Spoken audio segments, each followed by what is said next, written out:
오늘 교회에 침투한 율법주의의 문제를 다스리기 위해서 예루살렘 공의회가 일어나는 그러한 대목을 다루는 장을 우리가 맞이하게 되었습니다. 1절에 보니까 어떤 사람들이 유대로부터 내려와서 형제들을 가르치되 너희가 모세의 법대로 할례를 받지 아니하면 능히 구원을 받지 못하리라 하니, 사실은 2000년 전에 이 사도들의 회의를 통해서 논점이 끝난 이야기가 2000년을 반복하면서 그 주제가 돌고 있습니다. 과연 인간이 행위로 구원받을 수 있느냐?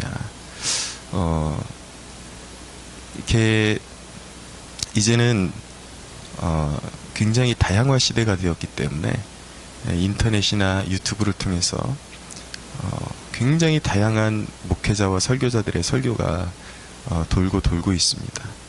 근데 그 중에 상당수는, 그리고 사람들의 인기를 얻는 그러한 설교 중에 상당수는 사람이 구원받는 조건에 있어서 믿음 플러스 행함이 있어야 된다 라고 그렇게 가르치시는 분들이 있습니다.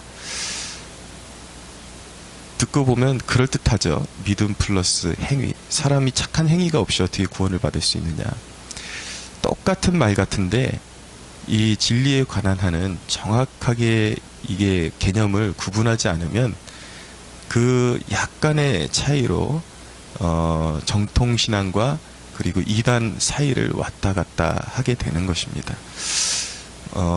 그래서 결국 그 행위를 갖다 붙이게 되면 어떤 폐단이 일어나게 되냐면, 거기서부터 원래 고대 교회의 중세를 지나면서 로마 카톨릭의 그런 교리적인 부패가 일어나기 시작하는 것입니다. 그러니까 행위가 따라붙으면서 거기에 인간의 공로로 구원받을 수 있다라는 개념이 포함되기 시작하면서 연옥 개념이 나타나게 되고, 이 땅에 살아있는 사람들이 공로를 쌓아서 죽은 자의 영혼을 위로하거나 아니면 지옥에 갈 영혼을 천국으로 끌어올릴 수 있다라는 그런 허망한, 그런 거짓된 교리가 등장을 하게 되죠.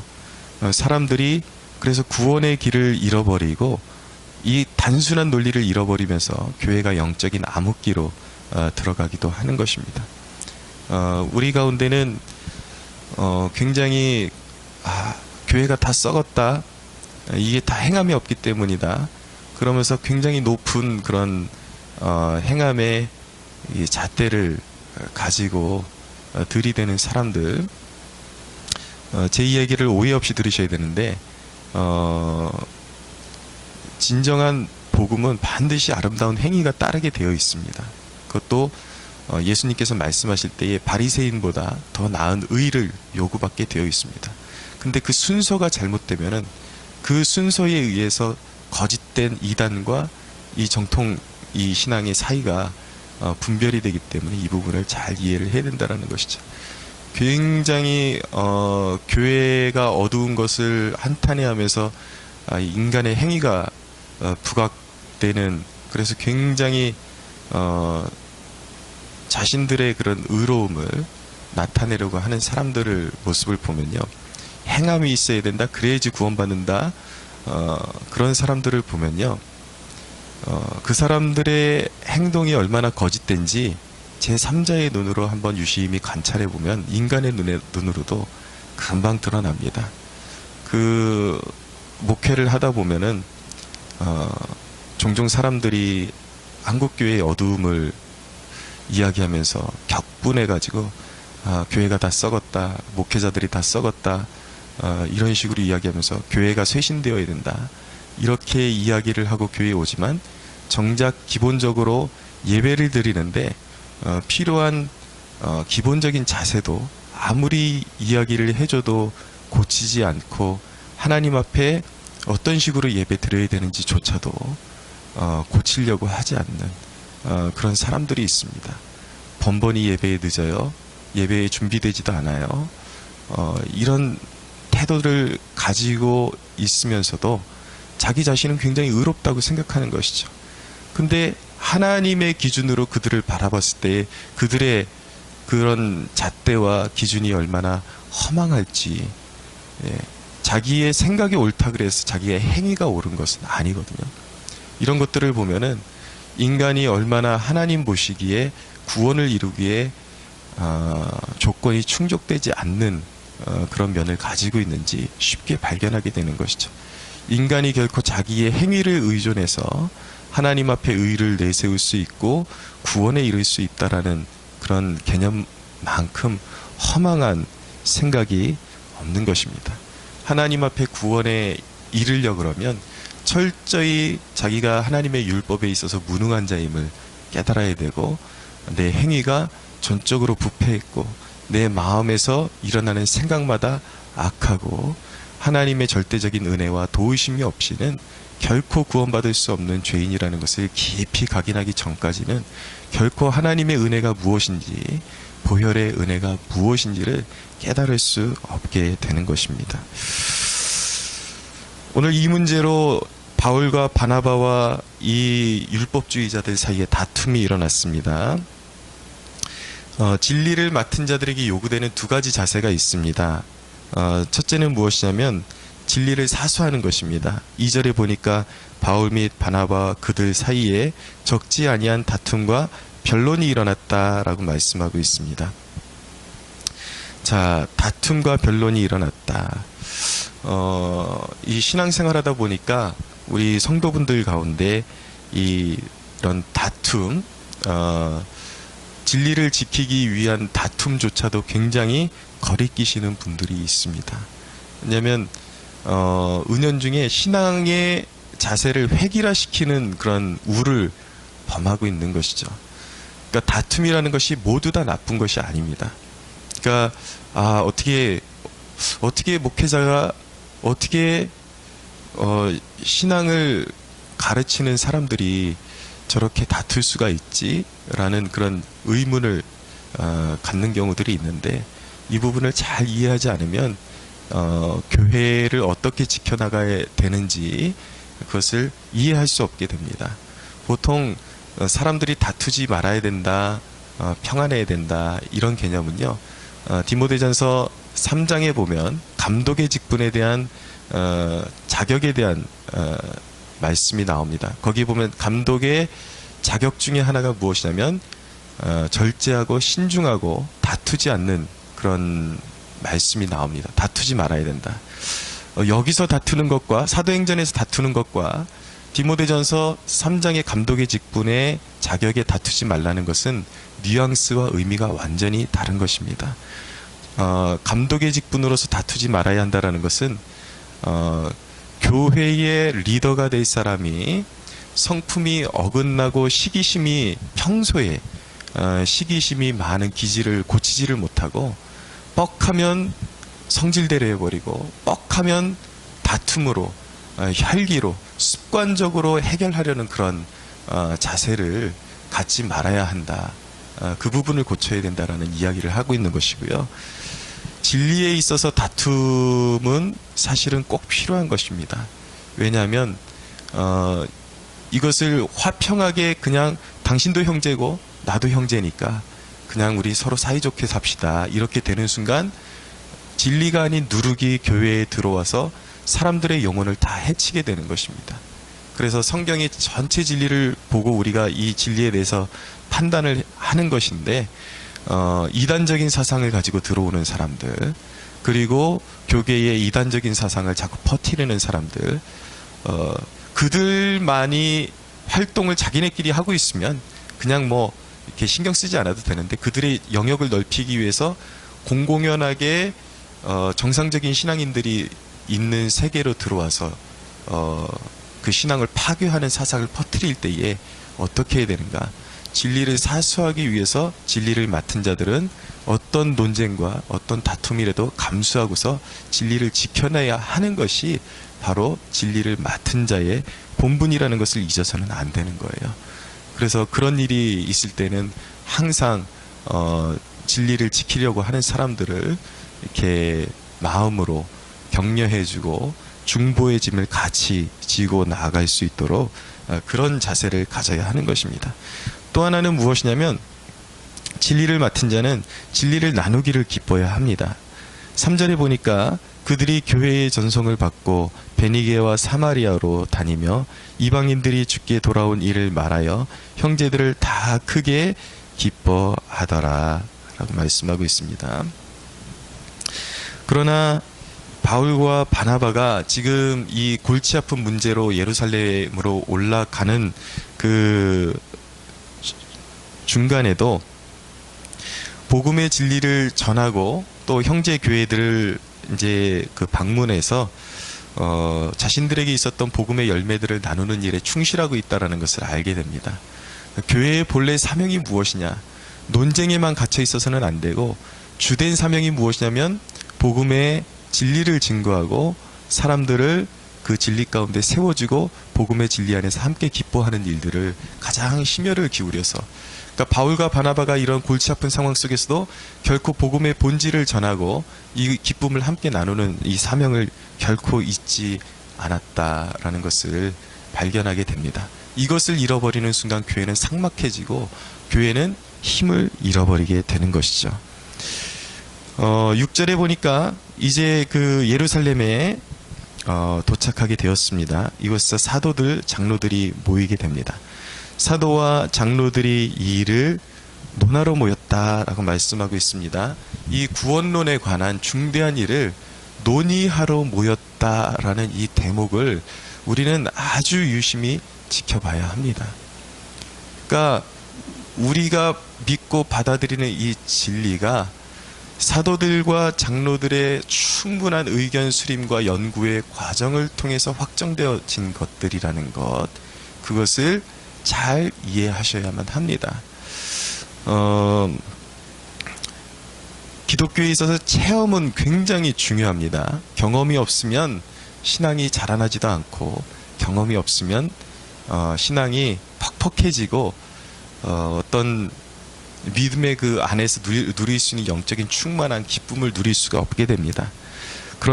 그러나 위험한 것은 무엇이냐면, 위험한 신앙의 한 양태가 무엇이냐면 경험만을 추구하고 지성을 멀리하려고 하는 반지성주의적인 신앙들, 이거 굉장히 위험한 것입니다. 말씀드리고 싶은 것은 무엇이냐면, 제가 너무나도 많이 접하는 경우이기 때문에 경각심을 불러일으키기 위해서 말씀을 드립니다. 유튜브에 보면은 왜 자꾸 유튜브 하느냐? 지금 이 시대가 유튜브가 거의 신앙을 형성하는 중심 매체로 떠올랐기 때문입니다. 보면은 거기에 천국을 갔다 왔다, 그리고 직접 하나님의 직접 계시를 들었다, 이런 부류의 사람들을 많이 만나게 됩니다. 무슨 선교사라는 이름으로, 목회자라는 이름으로, 또 평신도라는 이름으로 그런 체험들을 이야기하면, 그런데 수수는 아주 일정합니다. 그렇게 자기의 어떤 신비한 체험을 강조하는 부류들이 추구하는 행태를 보면은 처음에는 그런 신비적인 그런 자기가 신령해 보이는 것들을 통해서 권위를 얻죠. 그래서 사람들의 어떤 주목을 받게 되고 또 인기를 얻게 됩니다. 그럼 거기서 끝나는 것이 아니라 그런 진실한 체험이 있고 진리를 바로 지켜나가는 자세를 꾸준히 보인다 그러면 괜찮은데, 대부분은 어디를 손대냐면 처음에 자기가 그만큼 신령하다라는 것을 나타내서 나중에는 이 진리에까지 손을 대게 됩니다. 그래서 결국 그런 부류의 거의 대부분은 어디까지 나가냐면 인간이 결코 믿음으로만 구원을 얻을 수 없다. 그러면서 이 진리에 손을 대죠. 천국에 들어가려면 반드시 인간이 그 행위가 옳아야 되고, 그러면서 행위를 더 부각시키는 쪽으로 이렇게 논점을 옮겨가게 됩니다. 그러면서 기독교의 진리를 파괴하는 쪽으로, 어느 형태로든지 기독교의 진리를 파괴하는 형태로 이제 몰고 간다라는 것. 근데 여러분, 사람의 신령한 그 여부는요, 그 사람의 체험을 통해서 증명이 되는 것이 아니라 그 사람이 가지고 있는 진리를 통해서 그 사람의 진정성 그리고 신령함이 드러나게 되어 있는 것입니다. 많은 사람들이 초등학문에서 벗어나고 있지 못하기 때문에 그저 누가 뭐 봤다, 뭐 체험했다, 그러면 그것이 신령한 것인 줄 알고 그것이 정말 영적으로 더 높은 단계에 있는 건 줄 알고 그렇게 따르기 때문에 말씀을 연구하고 그리고 묵상하고 이런 식으로 말씀을 지도하는 사람들을 우습게 여기는 그러한 패단을 겪게 되는 것이죠. 그러나 여러분, 구원에 관한 진리는 계시로서 하나님이 이미 선지자들과 사도를 통해서 우리에게 주신 것입니다. 주신 것인데, 근데 이들조차도 이미 주어진 계시에 대해서는 또 다른 계시를 받기 위해서 노력하는 것이 아니라 사도들과 장로들이 이 일을 의논해서 지성을 활용하고 충분히 연구하고 묵상해서, 사도 베드로의 서신에 의하면 구약의 선지자들도 단순히 그냥 예언을 받아가지고 그냥 무턱대고 선포한 것이 아니라 그 일을 심도 있게 연구했다라고 말씀하고 있습니다. 충분히 살피고 이것이 누구를 향한 말씀인가, 이것이 어떻게 이루어질 것인가 연구하는 과정을 소홀히 여기지 아니했다라는 것이죠. 그래서 우리가 받아들이는 신앙의 정수는 무엇인가, 우리는 어떤 신앙을 고수하고 지켜나가야 하는가, 우리는 신비한 것들을 받다라는 사람들의 그런 신앙을 이어가는 것이 아니라 사도들이 연구하고 결론을 낸 이 신앙의 진리, 이 정수를 끊임없이 계속해서 지켜나가는 것이 기독교 신앙의 본질이라는 것. 이 사도들이 정의한 신앙에서 벗어날 때 거기서 이단이 된다라는 것, 한순간도 잊지 말아야 하는 것입니다. 그래서 반지성주의적인 신앙, 연구하는 태도를 게을리하고 무조건 계시받았다, 경험에 의존하는 이런 신앙들은요, 무조건 아무리 그 사람이 신령한 무엇을 가지고 있어도 이 사도들이 전한 진리에서 이탈하는 모습을 보일 땐 그는 이단에 해당된다라는 것을 알고 시대를 분별하는 그리스도인들이 되어야 하는 것입니다. 마지막으로 베드로가 이제 다시 총정리를 해줍니다. 인간이 구원에 이르는 방법은 무엇인가? 8절에 보니까 또 마음을 아시는 하나님이 우리에게와 같이 그들에게도 성령을 주어 증언하시고 믿음으로 그들의 마음을 깨끗하게 하사, 믿음으로 마음을 깨끗하게 하시는 거예요. 그들이나 우리나 차별하지 아니하셨느니라. 그런데 지금 너희가 어찌하여 하나님을 시험하여 우리 조상과 우리도 능히 매지 못하던 멍에를 제자들의 목에 두려 하느냐.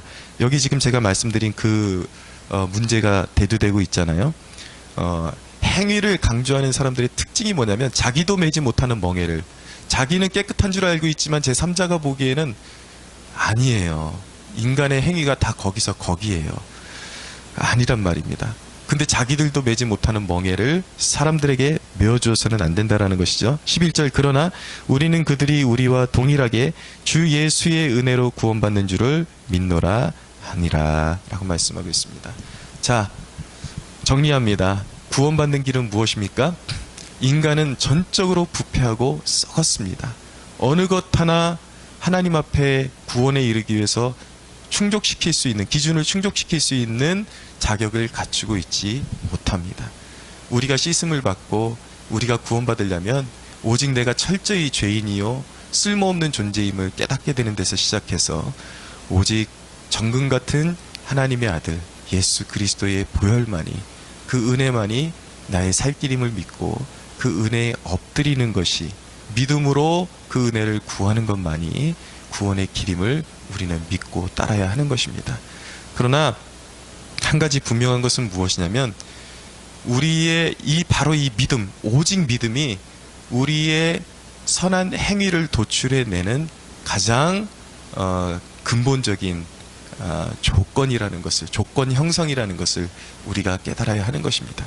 인간의 진정한 기독교 역사에 있어서 많은 설교자들이 이야기할 때에 가장 사람들이 도덕적으로 탁월하고 가장 사회적으로 가장 건강한 사회를 일구었던 그 시대가 언제였느냐라는 질문에 영국 같은 경우에는 특별히 이 오직 믿음으로라는 진리가 사람들에게 성령의 능력하에 올바로 증거되어졌을 때 사람들이 가장 율법에 매이는 것이 아니라 정말 그리스도를 사랑하는 마음으로 이제 술집들이 다 문을 닫게 되고, 정말 사람들이 이전에 없었던 그런 영적인 가치관을 가지고 서로를 사랑하게 되고 복음을 전하게 되고, 이런 놀라운 행위의 열매들이 맺혀졌다라는 것을, 그리고 정치적으로도 쇄신이 되고 굉장히 사회의 악한 일들, 음란한 일들을 근절하는 일들이 바로 오직 믿음으로,